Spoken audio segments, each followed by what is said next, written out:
Ako si Don, dating OFW. Samahan niyo ako sa bago kong buhay dito sa Pilipinas.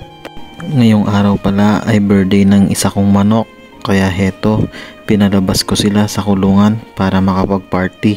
At heto nga, sinamahan ako ni Summer para bigyan sila ng appetizer. Mamaya na namin ibibigay yung mga main menu. Pababayaan muna namin silang mag-sunbathing at maglaro para matanggal stress nila sa pagkakakulong. Heto nga pala yung may birthday, ang pakboy ng Magalang Pampanga, si Mr. Brown. Siyempre dahil special sila, ilalabas ko rin itong mga special kong mga kaldero. 2 years na din nung last ko silang ginamit. Heto nga, chinecheck ko sila isa-isa kung wala ba silang damage. Napakaganda ng quality nito at ang kapal. Tapos lifetime warranty pa. Halata na ba akong salesman? Heto nga, lulutuan ko na sila ng paborito nilang Lucky Me with moringa leaves and poached egg.